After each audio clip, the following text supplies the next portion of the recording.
Hello there, I'm Lloyd Evans. Welcome to Ramacrow. In today's video, I'm going to be sharing my thoughts on the 152nd Gilead Graduation. For those of you who don't know what a Gilead is, basically it's an elite school for special full-time servants in the Jehovah's Witness religion. Think of a special full-time servant as someone who pledges to work exclusively for Jehovah's Witnesses. So they don't have any other secular jobs or anything like that.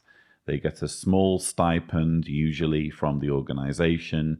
They can be Bethelites who work in Jehovah's Witness facilities. They could be circuit overseers who travel around the various congregations, or they could be special pioneers who work extra hours in the preaching work. And Gilead is intended to train these individuals so that they can be of better use to the organization.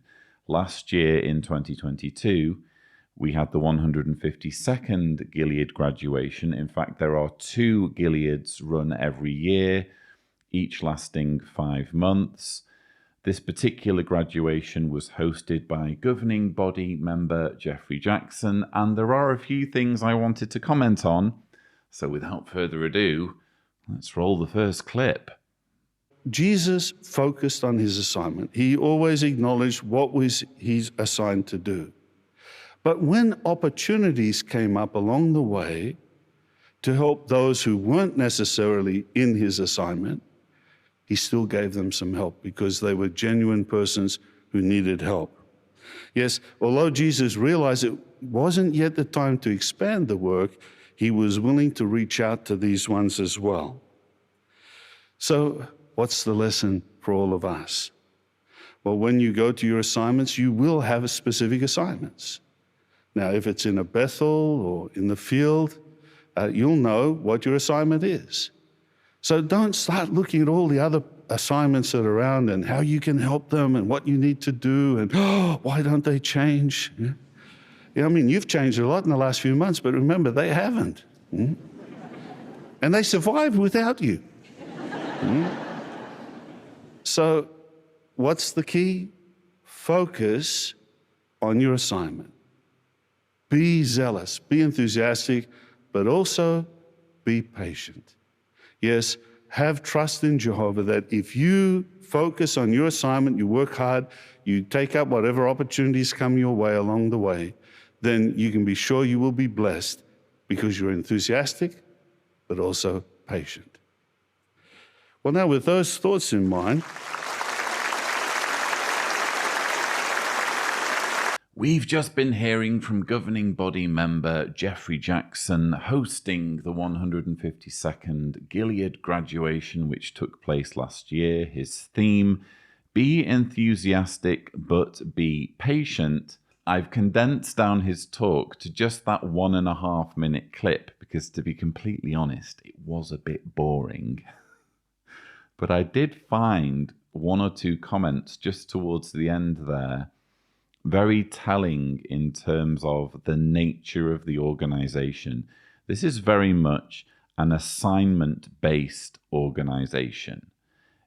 We're going to see later on in the program them specifically allude to ranks within the organization. It's all about so-called privileges, or effectively titles, that get given to Jehovah's Witnesses based on how much they are impressing the organization, how much they're able to give, how much they're able to sacrifice. But what I found most interesting was the part where Jeffrey Jackson said, yeah, I mean, you've changed a lot in the last few months, but remember, they haven't. And they survived without you. They survived without you. My question would be for Jeffrey Jackson, imagine Jeffrey Jackson watching this. My question would be, can't the same be said of any Jehovah's Witness anywhere when it comes to the governing body? They're all surviving. They're all doing okay. People who aren't Jehovah's Witnesses, people who have stopped being Jehovah's Witnesses like myself. We are surviving. We're doing okay. And yet here's an organization that routinely claims that you can't get through mundane situations such as disasters, such as COVID, such as bereavement, without having faith as a Jehovah's Witness, without acknowledging the authority of individuals like Jeffrey Jackson. So my question would be, can't it be said that anyone can essentially survive without having their beliefs dictated to them by the governing body? Tenacious adherence to the person of Jehovah. That's what the Bible record reveals about Benaiah. Personal loyalty to Jehovah. There is a caution, though, with loyalty. The demarcation between loyalty to Jehovah and loyalty to self can often be blurry. It hides under the inertia of imperfection and selfishness. That line of loyalty to Jehovah versus loyalty to self can become very difficult to see. In fact, loyalty to self can lie dormant within us until the circumstances arise and change, and then it can emerge. And Benaiah and his contemporaries provide for us a beautiful contrast in loyalty to Jehovah and loyalty to self. So daily cultivate your loyalty to God through prayer and study. That's been your training here. Use your training to develop your close personal loyalty to Jehovah. That's what Benaiah did. Think of Benaiah's training. He was the son of Jehoiada. Jehoiada was one of the chief Levitical priests in Israel. Benaiah was raised with scrolls, not with swords. Growing up, the son of a priest, that was his training. So like Benaiah, be willing to do the work without the rank. Remember, loyalty is tested not when you are at ease. Loyalty is tested under adversity. So be careful in changing circumstances. Guard your hearts. Dear students, you all have beautiful qualities. We've seen them over the last 5 months.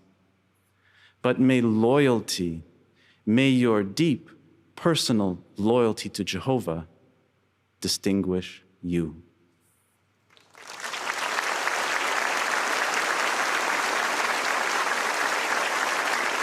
Thank you very much, Brother Leopold, for that. We all felt like we were students in the Gilead classroom, didn't we? And certainly you helped us to see the importance of loyalty. Yes, it's all about loyalty, isn't it?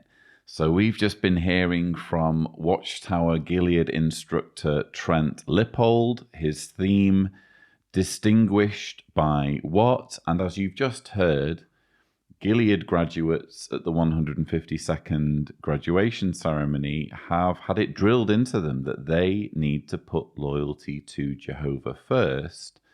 It's interesting how loyalty to Jehovah was juxtaposed against loyalty to self. Apparently, being loyal to yourself is a terrible thing, whereas being loyal to Jehovah, effectively doing whatever Jehovah's organization, led by the governing body, tells you to do, apparently loyalty to Jehovah is everything.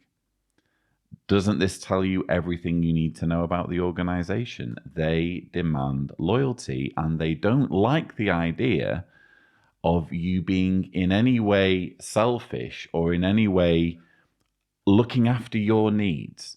And what I found interesting, there were actually two parts I found interesting, but the first part was where Trent Lippold, in my opinion, resorts to using a word salad, effectively needlessly complicated language to describe a simple thought. It hides under the inertia of imperfection and selfishness.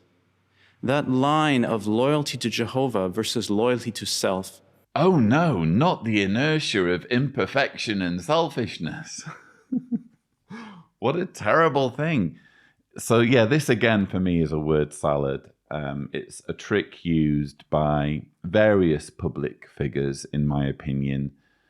If you want to sound clever, if you want to impress people, you will convey a simple thought using needlessly complicated words to make what you're saying sound sophisticated and knowledgeable and wise. And whether Trent Lippold is doing this deliberately or not, I don't know. He seems like a nice chap. I think sometimes people fall upon these techniques, which amount to effectively manipulation, in my view. They kind of fall upon them organically because they work.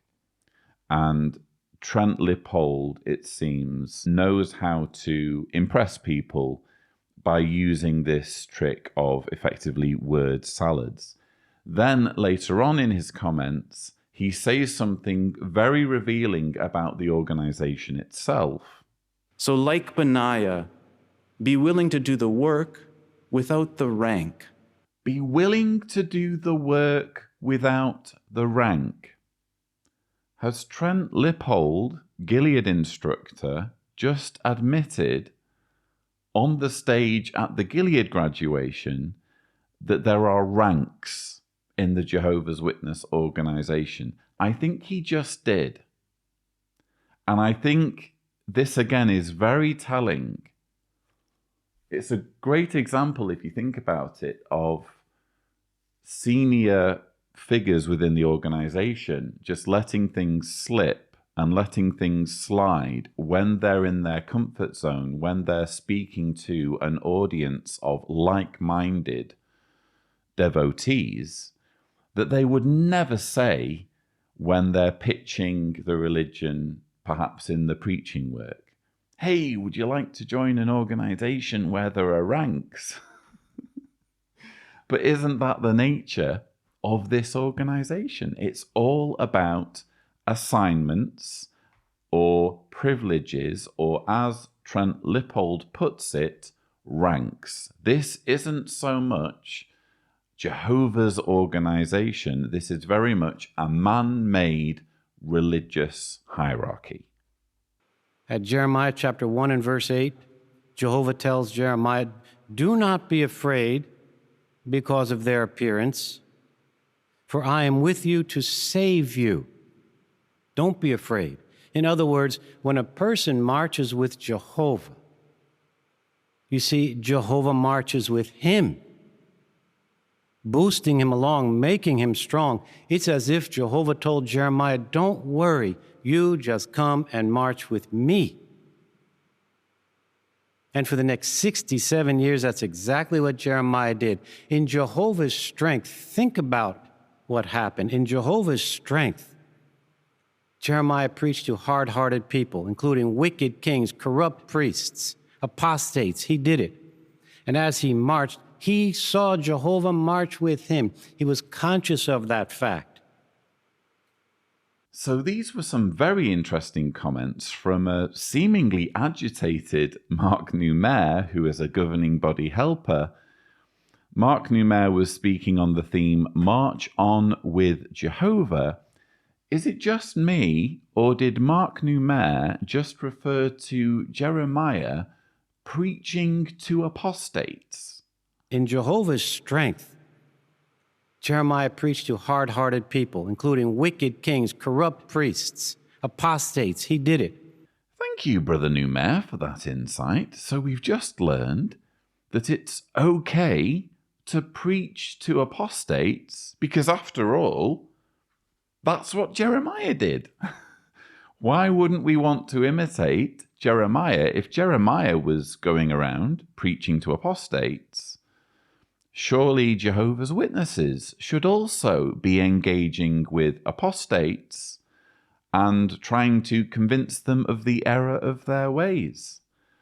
Only that's clearly not what we see Jehovah's Witnesses doing. In fact, I have a Watchtower article for you, Watchtower of 2004, February 15th, page 17. Let's read it, shall we? How can we guard against being deceived by apostates? By heeding the advice from God's word, which says, keep your eye on those who cause divisions and occasions for stumbling contrary to the teaching that you have learned, and avoid them. We avoid them by steering clear of their reasonings, whether in person, in printed form, or on the internet. Why do we take such a stand? First, because God's word directs us to do so, and we trust that Jehovah always has our best interests at heart. So which is it?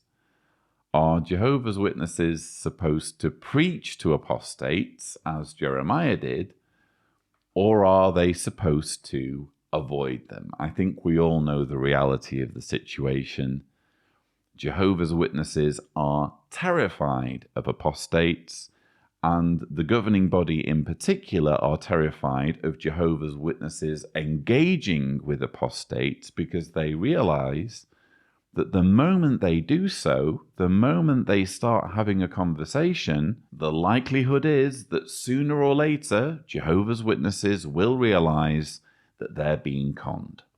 One sister, who not long ago graduated from Gilead, experienced this firsthand.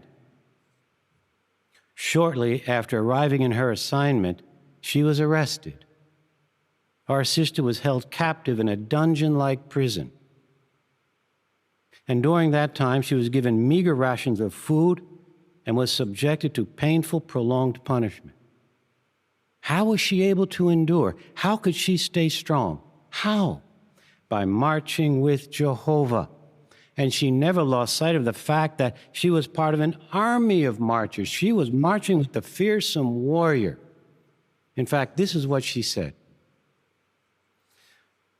Thinking about my Gilead classmates and visualizing their faces gave me power. I kept their smiling faces in front of me.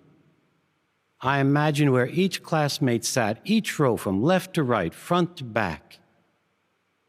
I recalled where they were from, what work they did in their assignments. This made the time go by quickly, and I felt no physical pain at all. I sang in my head kingdom songs. The song I sang the most was Jehovah's Your Name. Another song that touched my heart deeply was song number 38, He Will Make You Strong. I made that song more personal by replacing the pronoun you with me. This song helped me never to give up. I had no Bible, so each day I meditated on Bible teachings such as everlasting life in paradise and a resurrection hope. These meditations gave me deep inner joy and a calm that cannot be described. At times I thought about the possibility of facing death, but the fear of death did not consume me. Yes, she thought about the possibility of facing death, but the fear of death did not consume me. The fearsome warrior Jehovah was marching with her. No prison walls, no bars can block Jehovah from marching with her. And our sister was recently released from prison. It's quite an intense talk, this, isn't it? We're watching governing body helper Mark Newmair, who's a helper to the teaching committee. He's giving the theme, March On with Jehovah. And throughout his talk, he very rarely smiles. Everything's very intense and serious. I mean, granted, here he's talking about the deplorable treatment and persecution of apparently a Gilead graduate from a previous class who was imprisoned, given meager rations, and endured painful, prolonged punishment. As I've said many times on this channel, there is no excuse for treating Jehovah's Witnesses in this way. They are cult victims. They are doing according to their indoctrination. I do personally believe that the governing body members and arguably many of the helpers should go to jail. But even then, I don't believe in painful, prolonged punishment. I think that you can administer justice against, say, the governing body without any form of torture. Although I'm sure there are many ex-Jehovah's Witnesses who would like the torture. That's not me personally. But yeah, there's never an excuse, in my opinion, for governments to mistreat Jehovah's Witness worshippers in the way that we've just heard. And what tends to happen when they do this is that these stories get used for the propaganda machine of the cult of Jehovah's Witnesses, so that they can use them to bolster loyalty to the leadership. We see it time and time again.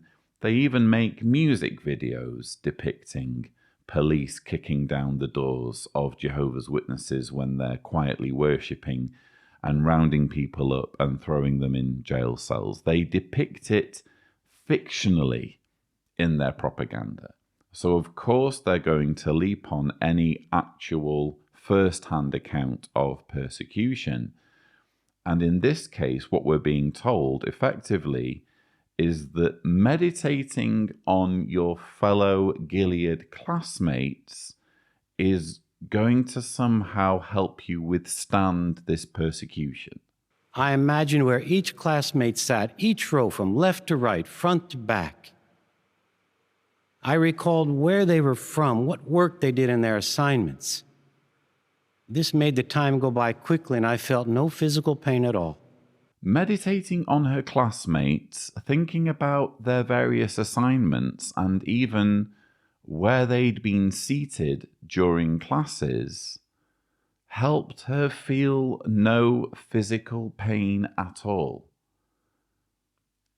You know, if Jehovah is going to intervene in that way, if he's going to reward a Jehovah's Witness lady who's thinking about her Gilead classmates by effectively administering some kind of anesthetic, some kind of painkiller, then if he's going to intervene in that way by altering the physiology of the person and tinkering with the pain receptors and all that sort of thing, why can't he just boost her from jail, would be my question. If you're only going to intervene in that limited way, then you are effectively allowing the situation. You have the power to intervene, assuming you are Jehovah, of course. You have the power to intervene. You've decided you will intervene because the lady is thinking about her Gilead classmates. So you're thinking, right, okay, I'm going to mess around with the pain receptors and make it so that she doesn't feel any pain. That's how I'm going to intervene. No, not good enough. Get her out of that situation.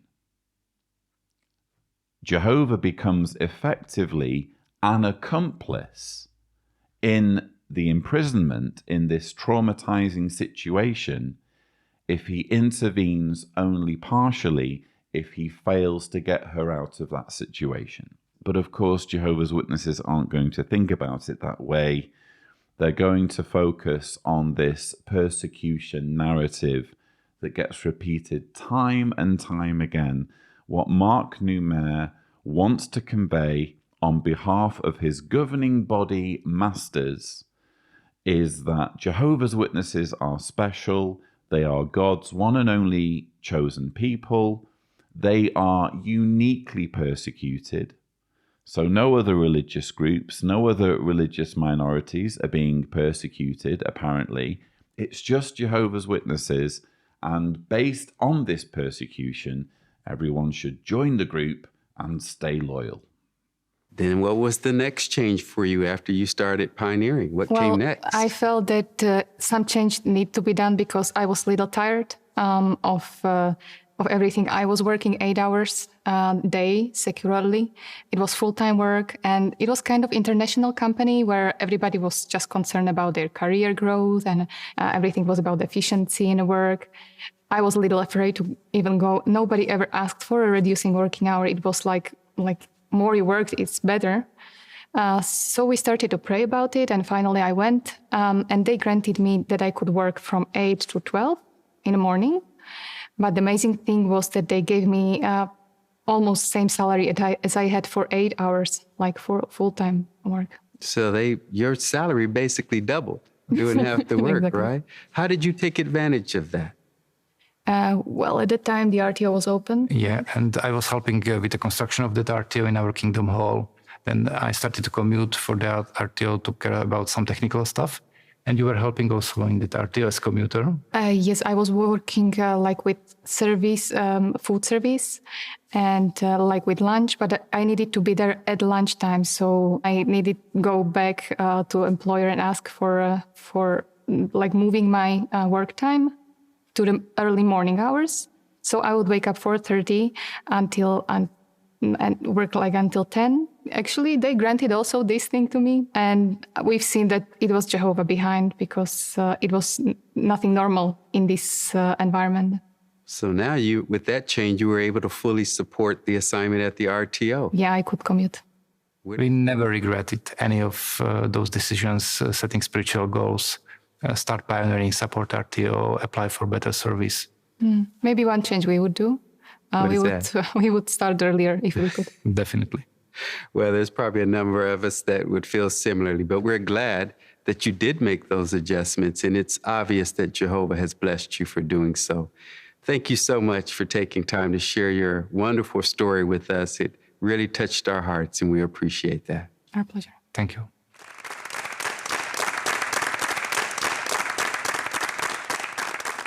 We've been hearing from Tomáš and Eva Maruška from Slovakia. These are newly minted Gilead graduates. We are watching the 152nd Gilead graduation ceremony, and we've just learned that Jehovah is a God who will arrange for you to work different hours if you ask nicely. So I would wake up 4:30 and work like until 10. Actually, they granted also this thing to me. And we've seen that it was Jehovah behind, because it was nothing normal in this environment. It had to be Jehovah. How else would you get a situation where you go to your boss and ask for different hours and your request gets granted? That would be unheard of ordinarily.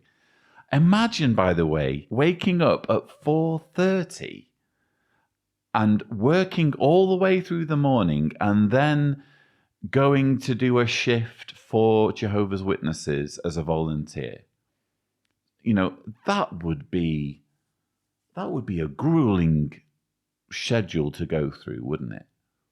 And yet this is the sort of sacrifice that is expected of Jehovah's Witnesses. And a literal audience has just been clapping that. Oh yeah, brilliant. Yeah, 4:30. Yeah, that's how things should be done. You should be getting up at that time. Yeah, before the sun rises. You should be working secularly to support your work for the organization. If you want to do that, fine. I think some people are morning people, aren't they? Some people like to start the day early. Some people, not myself included, can get by without that much sleep. But what's sad is that, again, this is being done for the service of an organization. You can only imagine how horrified Tomáš and Eva might be one day if they were to ever wake up. And I'm sorry, but stories of going to your boss and asking for different working hours and having your requests granted are not convincing evidence of Jehovah's hand. Another turning point in our life was the encouragement of Brother Jean Papineau and his wife. Now, you had mentioned to me earlier that Brother Papinos gave you an illustration Yes. that really got you thinking. What was that? Yes. When we were deciding to move, there was always fears, certain fears, despite the fact that we were kind of already have the decision to go. So I mentioned this to Brother Papino about the fears we had. So he gave me an illustration. He told me, imagine there's a father, and in front of him there's a table, and on top of the table is his baby child of 2 years old. And then all of a sudden, imagine that the child jumps to the floor, and he asked me, what do you think the father is going to do? And I said, well, he's right away gonna try to grab his baby. So a boy, he hit his face on the floor. And he told me, well, that's exactly what Jehovah is gonna do if you jump to Peru, if you step over to Peru. So that was beautiful, and that give us the strength, we can say, to achieve and take the decision to move to Peru. So what an illustration to get your minds and hearts thinking on it. Yeah, like he said, there was many fears, and also we had our lives in Canada, our families. We had never been away from our families, but the encouragement we received definitely made a good impression. And then we prayed about it, and yes, we thought that it was possible for us. We've just been hearing from Jose and Andre Ina Palais from Peru. This is a couple who have just graduated from the 152nd class of Gilead, and they are recounting their story on The Inside Story, which is, I don't know, a faux TV show that they broadcast at the Gilead graduations. It's their way of introducing an interviews element to proceedings, making it a little bit more interesting, instead of having just talks and interviews on the stage at Patterson. And I found this particular part of the couple's story fascinating, because what you have essentially is a circuit overseer giving terrible advice to this couple that's bordering on manipulative, if not outright manipulative. He's giving an illustration, and Jehovah's Witnesses, for those of you who don't know, lean very heavily on illustrations. I've noticed whenever there's a talk, there always has to be some kind of illustration in there. I remember as a speaker, it's almost like, how many illustrations can I squeeze into my talk? And whereas illustrations are supposed to serve the purpose of making your thoughts clearer to the audience or helping them to understand what you're saying, Jehovah's Witnesses seem to go one step further and rely on illustrations as evidence in and of themselves of the validity of what the person is saying, which is just, it's putting things completely back to front. It's putting the cart before the horse, as you might say. So here you have a circuit overseer saying, okay, well, you're thinking about going to Peru to serve where the need is great, and you're worried about doing that. But what do you think would happen if a 2-year-old were to try to jump off a table in front of the 2-year-old's father? Oh, well, the father would reach out to grab him. Correct. And therefore, that's exactly what's going to happen if you go to Peru. Jehovah's going to jump out and grab you. Well, hang on a minute. Are you saying that going to Peru is like a 2-year-old jumping off a table? I'm not sure that's a valid comparison, do you? We're talking about 2 grown adults going outside of their comfort zone, granted, but still, it's 2 grown adults moving from one part of the world to another. How is that comparable to a 2-year-old jumping off a table? This is the sort of illustration I think you can only give if you just don't have children. and don't frankly care that much for children and view the safety of children in a very casual way so that it's just something you can almost joke about or casually, flippantly refer to in illustrations. There's no way you can compare those two situations. What you're actually doing is saying to this couple that what they're doing is dangerous, maybe even life-threatening, when it clearly isn't. So what we've learned in this particular clip is not just how cheesy and superficial and nauseating the propaganda is at these Gilead graduations. We've also learned from this couple who ended up moving to Peru how manipulative the organization is, even in such areas as the advice given to couples by circuit overseers. We've learned that rather than simply being left to make that sort of decision yourself, if you approach certain circuit overseers for advice, you're going to be given terrible illustrations aimed at making you do whatever happens to be in the interests of the organization.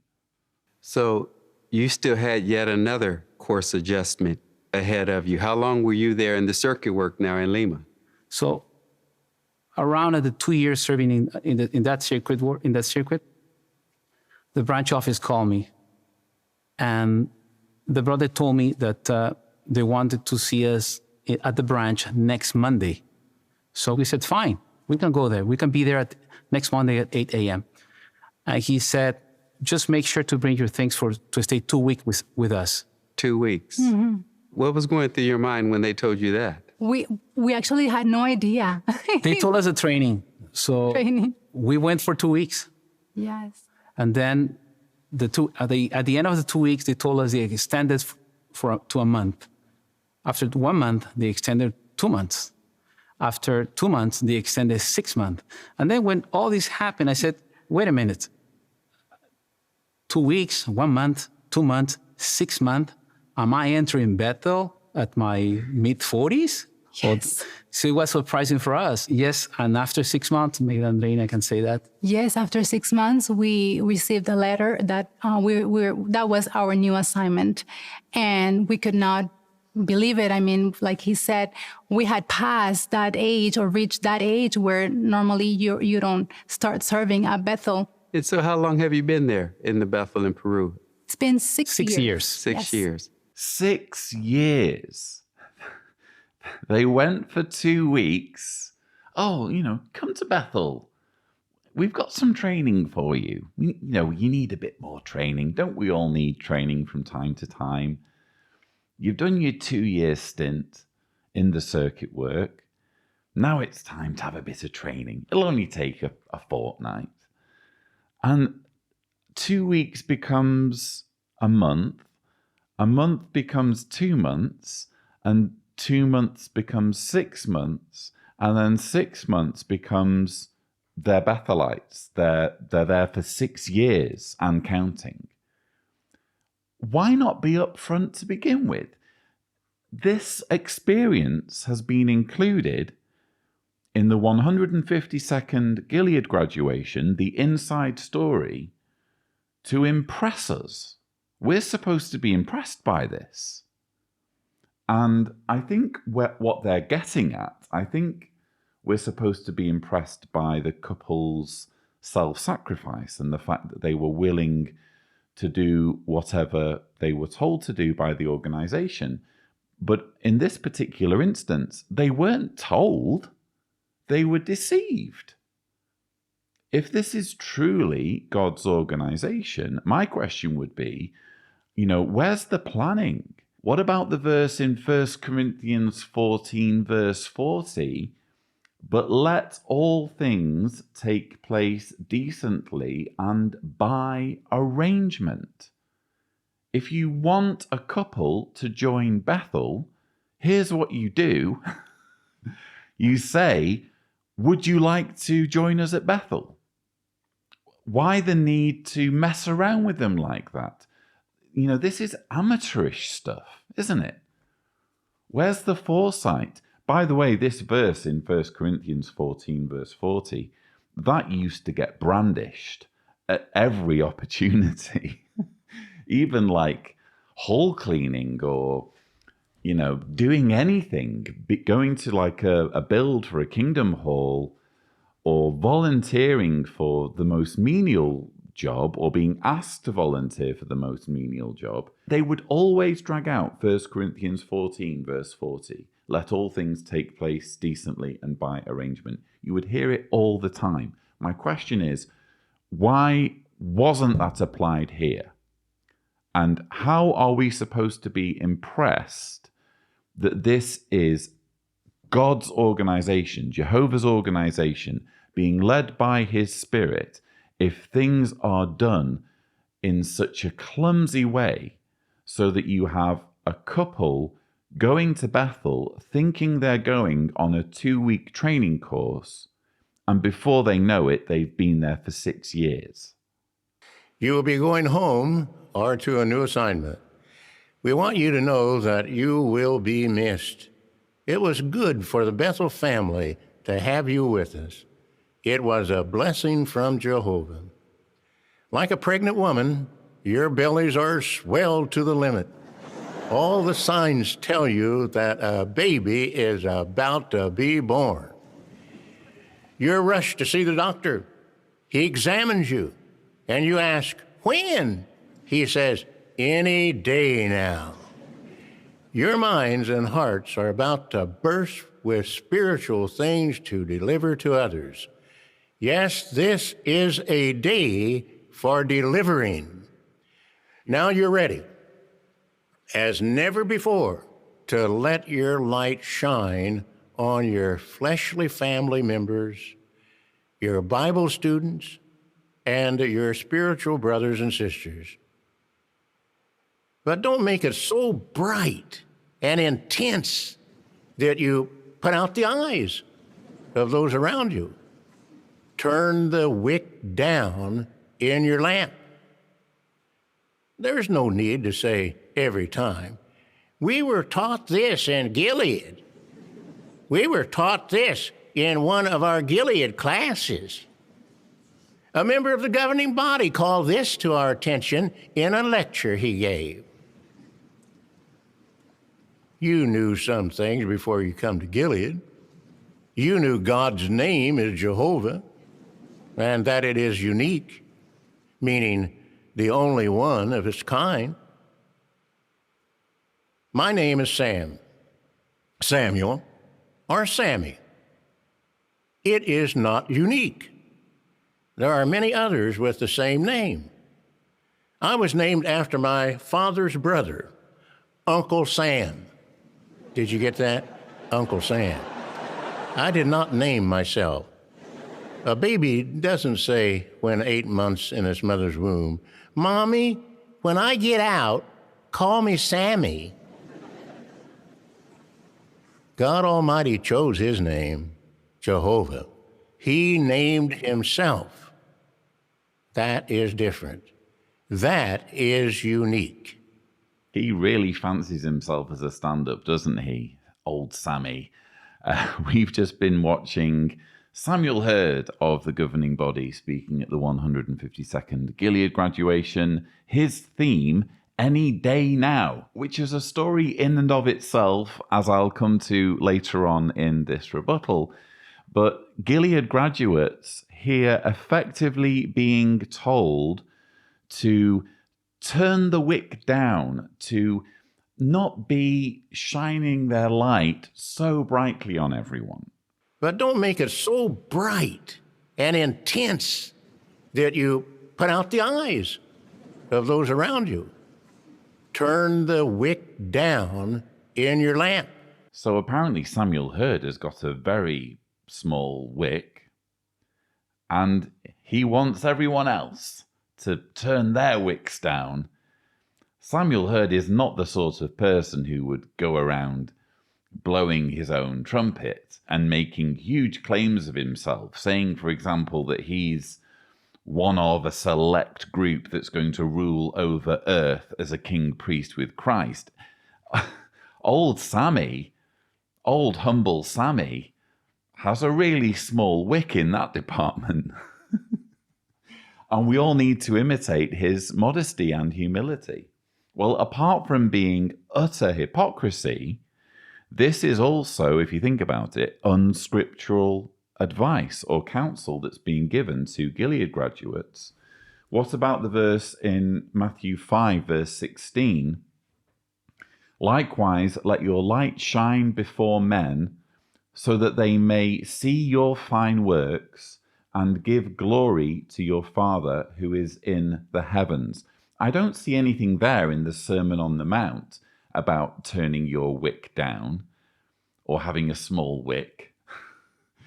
Jesus seemed to be giving the exact opposite advice to his audience, to his disciples. But apparently we need to listen to Sam Hurd. Apparently his advice and his wisdom trumps that of Jesus. And frankly, when it's given in such a comedic way, how can we resist? Is it just me? Or is there a bit of canned laughter going on here? Like a pregnant woman, your bellies are swelled to the limit. All the signs tell you that a baby is about to be born. I was named after my father's brother, Uncle Sam. Did you get that? Uncle Sam. I did not name myself. I mean, I can't prove this. I suppose we'd need to have someone on the channel who works in the audio-visual department, who has some knowledge of how this has been put together. It's worth noting that Samuel Hurd is clearly giving his talk from a seated position, meaning that his talk is pre-recorded. So it looks like he's giving a talk in front of a green screen. Nothing wrong with that, by the way. And there's nothing wrong with giving a pre-recorded talk to a Gilead graduation, especially if we're talking about someone of advanced age like Samuel Hurd, although Samuel Hurd does have a bit of a reputation for dancing.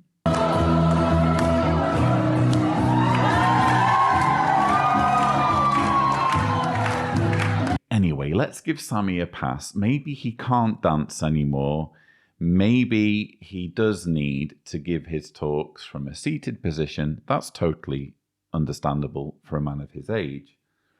But what happens with pre-recorded talks is you lose the audience engagement. So Sam cannot riff off the audience.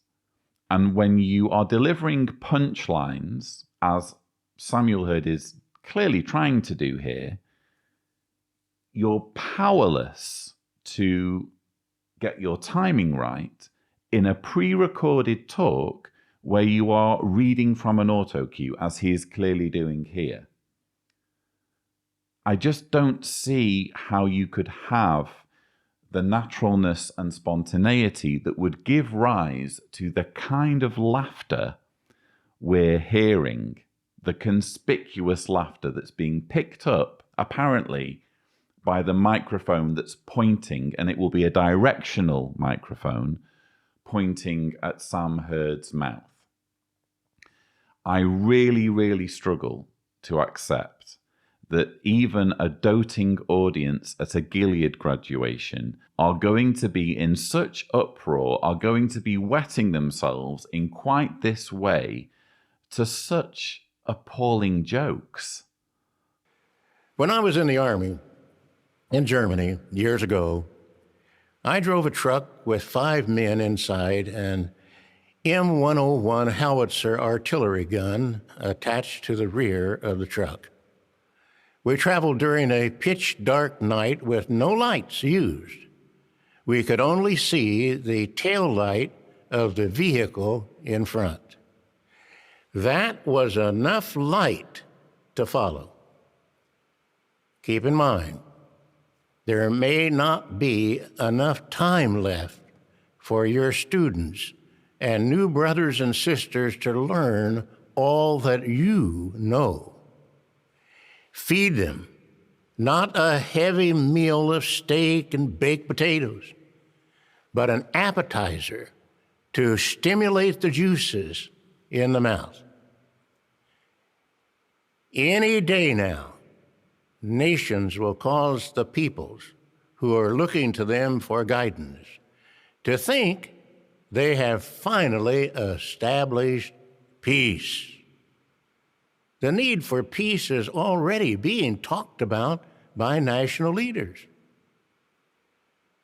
We're not fooled by this sham cry of peace and security. 1 Thessalonians 5:3 says, whenever it is that they are saying peace and security, then sudden destruction is to be instantly on them, just like birth pains on a pregnant woman, and they will by no means escape. Jehovah will have the political powers of this world turn against Babylon the Great. That's false religion. After they see the handwriting on the wall for her and destroy her. Sudden destruction. Instantly. It won't take long. Her supporters will cry out weeping and mourning and say, too bad, too bad. But we will be thinking, I'm glad, I'm glad. Are you ready to be glad over her destruction? I think you are. But I can't make that determination. We will know if we were ready as Jehovah protects us when the nations turn their guns on us. Wow, he's really performing for us in this talk, isn't he, old Sammy? So we are watching Samuel Hurd of the governing body speaking at the 152nd Gilead Graduation, his theme, Any Day Now. And as we've just heard, Samuel Hurd explicitly say the Great Tribulation, or prelude to Armageddon, will come, as the title of the talk suggests, any day now. Any day now, nations will cause the peoples who are looking to them for guidance to think they have finally established peace. Any day now. Thanks for being so specific, Sammy. Thanks for really taking a risk there and making a claim that can easily be debunked if it turns out to be untrue. This is just utter, open, brazen charlatanry, isn't it? Total snake oil salesman stuff at this point. He cannot be held to these words. He's even at an age where he could die in maybe the next couple of years, and no one's going to hold him to these words or be able to hold him to these words.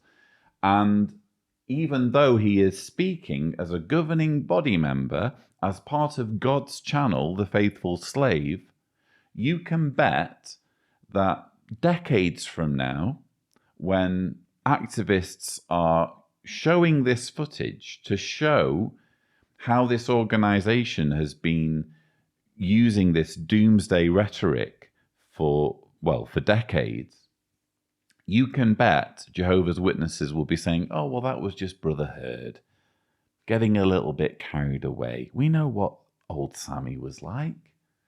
He'd get a bit worked up. That doesn't mean the organization isn't true. They just get away with it time and time again. And what a bizarre rant about Babylon the Great and its supporters. Her supporters will cry out weeping and mourning and say, too bad, too bad. But we will be thinking, I'm glad, I'm glad. Yeah, wow. Comedy gold there from Sammy. Again, I just cannot escape this thought of it being canned laughter. I can't prove it. It's just speculation. I could be wrong. But I really, really struggle with the idea of people genuinely laughing at what is, let's face it, a monstrosity. This is someone who is not growing old gracefully. You know, this is like the embarrassing grandparent who's maybe had a little bit too much wine, and is mouthing off a little bit to everyone's amusement. He is just speaking utter tosh, isn't he, at this point? And he does this weird whiny voice frequently now in his talks. Whenever he is, in fact, he did it in this talk previously at this particular Gilead graduation, where he was impersonating a Gilead graduate who was saying, they taught us this at Gilead, or they taught us that, or a governing body member told us this. He puts on this whiny voice to demean, to mock almost. And here he's mocking people who are in any other religion than the one that he happens to be a leader in. But it all amounts, again, to doomsday fear-mongering. And Samuel Hurd is so into this apocalyptic narrative that he's even talking here about Jehovah's Witnesses facing the prospect of having guns pointed at them. We will know if we were ready as Jehovah protects us when the nations turn their guns on us. Yeah, that's totally going to happen. The nations are going to turn their guns on Jehovah's Witnesses. Maybe Tibor can overlay the infamous artwork which you can find in the Pure Worship book, which actually features Sam Hurd.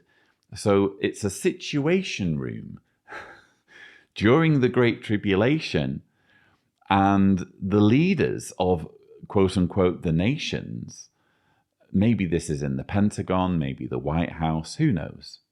Maybe it's in Whitehall. They have a number of screens on the wall. And on one of those screens, if you look carefully, you can see Sam Hurd presenting JW Broadcasting. So this is something that we can seriously expect to happen, that Jehovah's Witnesses will be such a big deal in the eyes of the nations that they will be the subject of fear and paranoia at national defense level. That's what Jehovah's Witnesses are here being told to expect. And isn't the fear-mongering palpable when he's even going so far as to say, get ready to have a gun pointed at you? What does it say about an organization that needs to terrify its members in this way?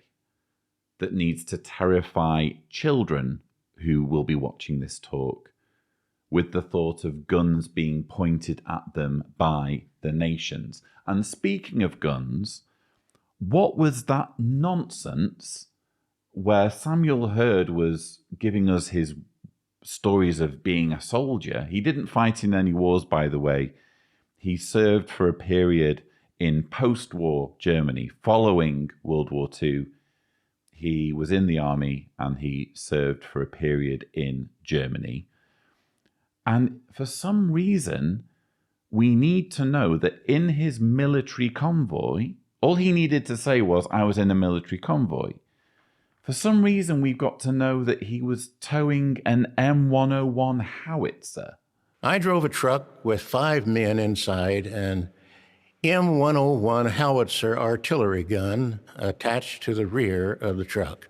So the audience at the Gilead graduation really needs to know what sort of gun Sammy was towing in this convoy. They need to know it was an M101 howitzer, apparently, for his wise words to drive home, for his words to have impact. I would argue that if you remove the M101 howitzer from his boring and tedious anecdote, it still works. I was in the army and I was in a convoy, and we had to follow each other's taillights, whatever he said. There's no point at all for that particular detail, in my view, other than to impress people, to show what a bad boy Sammy once was in his former life. As far as I'm concerned, the governing body are not just deluded in their doomsday ramblings, but the more they talk, the more they give us their anecdotes, the more obvious it is that these people love themselves. The day for salvation will be closed any day now. When Noah had gathered all the creatures that Jehovah had designated, along with all necessary food needed for all in the ark, they went into the ark. Note it was Jehovah that closed the door, not Noah. Genesis 7:16 says, "So they went in, male and female of every sort of flesh, just as God had commanded him. After that, Jehovah shut the door behind him." We don't take it upon ourselves to close the door to salvation. Jehovah shuts the door, and we can't push it open to let Mom or anyone else in. You Gileadites are professional preachers and teachers. You have received training that not many of your brothers and sisters will have the privilege to receive this side of Armageddon. Yes, without a doubt, you are wiser now than you used to be, but not as wise as Jesus was when he said, "What I teach is not mine, but belongs to him who sent me." John 7:16. We believe Jehovah sent you to Gilead. Keep foremost in mind that what you teach belongs to Jehovah, and conduct yourselves in a manner that displays that. Let your light shine, not too bright, just a flicker as needed before night falls, any day now.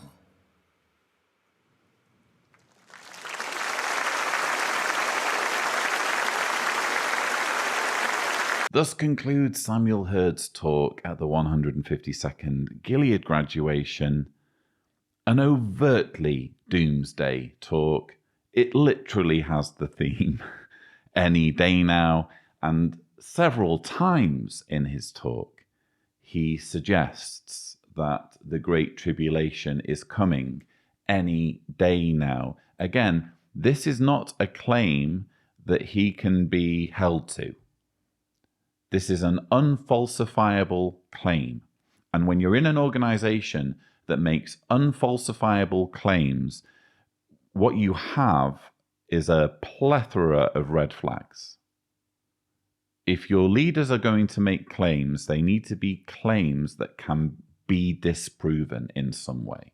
If they're making vague claims, if they're constantly hedging their words, chances are they're trying to pull the wool over your eyes. So thank you, Sam, or Sammy, or whatever, for giving us abundant evidence of how manipulative the governing body are when they have a microphone in front of them and have a doting audience who will lap up their every word. And in this instance, their every word includes this chilling reminder about the fate of unbelieving relatives when Armageddon strikes. We don't take it upon ourselves to close the door to salvation. Jehovah shuts the door, and we can't push it open to let Mom or anyone else in.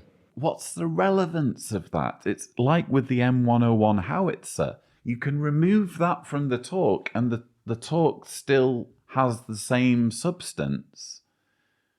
He's trying to stir his audience into an apocalyptic frenzy and believe that the Great Tribulation is going to strike any day now. And for some reason, in his muddled mind, he absolutely needs to weave in this narrative of your mother potentially dying if your mother happens to be unbelieving or your mother happens to be disfellowshipped. My question would be why? You know, this is something that Jehovah's Witnesses are already grappling with. It's a fear many in the audience already have. Why do you need to say that?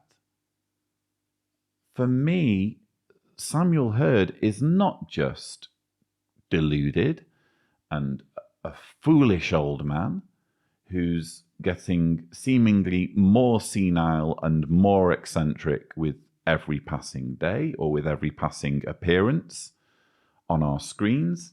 He's also evil, because this again is going above and beyond in the manipulation. He is reminding his audience that they need to toe the line because the end is coming any day now, and once the door of salvation shuts, there will be no reopening it. There will be no salvation, even for your mother, if she happens to not be a believer. Well, what's the lessons for us? Well, maybe before we go on to the lessons, we could think of some of the other non-Israelites who gained some benefit from Jesus' ministry. Who else would you think of? What about Pontius Pilate and those in his court? When he had all these discussions, now I'm not telling you that Pontius Pilate benefited from it, but we do see that he had a wonderful opportunity, didn't he? Because he is a sort of person, a very violent man, a person who at the drop of a hat would have someone executed. And yet what do we see? Over and over again, he seemed to try and avoid sentencing Jesus to death. Well, we know that something impressed him. Again, is this one of the times when Jesus spoke in Greek to him or some other language? Who knows? I'm not speculating. But we do know that he was very impressed. And what about those that were there listening? There was a lot going on. Well, remember later when Jesus actually died, there was a centurion. And the centurion acknowledged that this was the Son of God. The study note, if you check it later, says maybe he was there with Pontius Pilate. Yep, makes sense, doesn't he? He was perhaps in charge of organizing this. So that man got a tremendous benefit from at least seeing Jesus and hearing his testimony. We've just been hearing from governing body member Jeffrey Jackson speaking right at the end of the 152nd Gilead graduation. What typically happens in these Gilead graduations is that right at the end, after the concluding talk, which on this occasion was given by Samuel Hurd, terrifying people with ideas of their mothers dying at Armageddon and Armageddon coming any day now. After the concluding talk, the Gilead graduates receive their diplomas, and after they've received their diplomas, they get kind of a little pep talk from the governing body member who's hosting the whole thing. On this occasion, it's Jeffrey Jackson. And I found this fascinating because you'll have to watch his previous talk in the Gilead graduation. It's titled, "Be Enthusiastic, but Be Patient." What's happened here is, rather than speaking with sincerity, rather than having anything meaningful to say to the Gilead graduates, who Jeffrey Jackson has had an opportunity to get to know over 5 months, because that's how long Gilead lasts, Jeffrey Jackson just basically does a rehash of his talk. He's apparently so lacking in both self-awareness and originality that it's almost like he's just falling back on the programming he's received before he got on the stage. Yeah, I had this talk and it was a really, really good talk. So because people should really hear it twice, I'm going to give the Gilead graduates this talk as a summary all over again. That's what he's doing. If you don't believe me, watch his talk and compare it with these comments. But in so doing, he completely goes off on this wild tangent about Pontius Pilate being impressed by Jesus.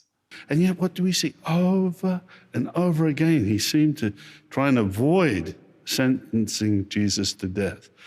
Well, we know that something impressed him. Again, is this one of the times when Jesus spoke in Greek to him or some other language? Who knows?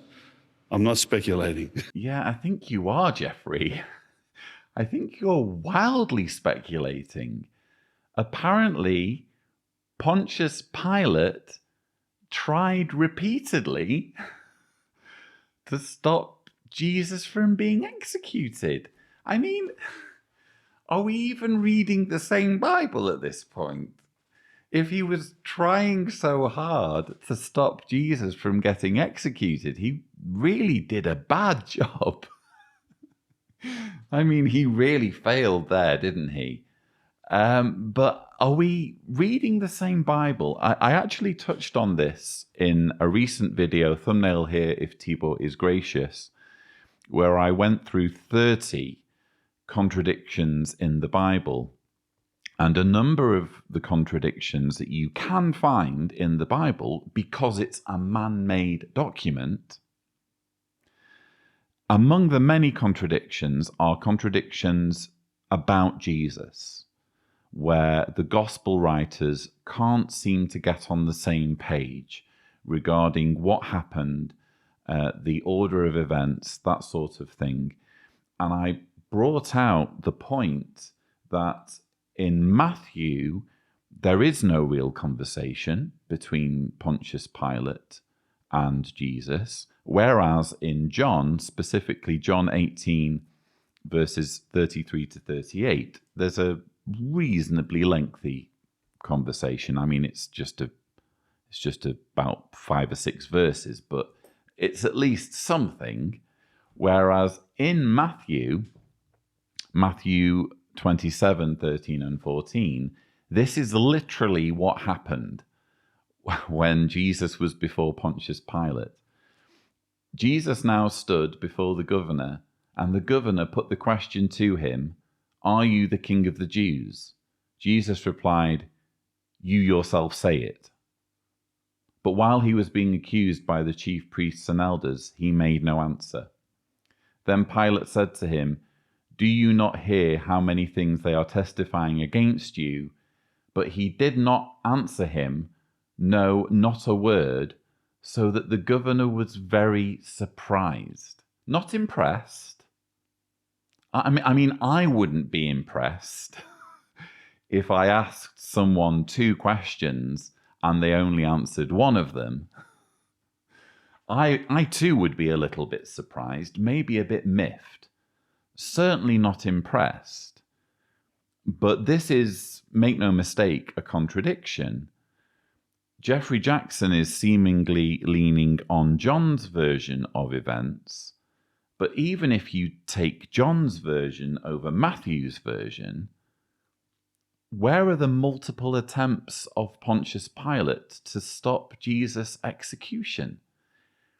At best, they have the briefest of exchanges, and then Jesus gets led away to be executed.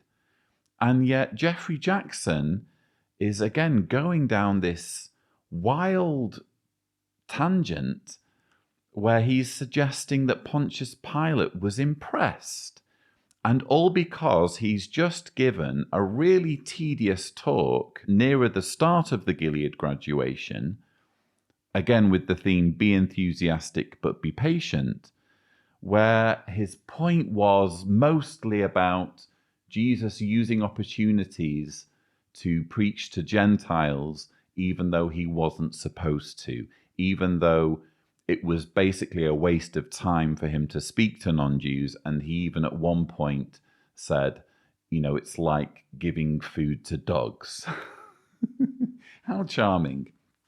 So Jesus used opportunities to preach to Gentiles. And that's something that the Gilead graduates apparently need to think about.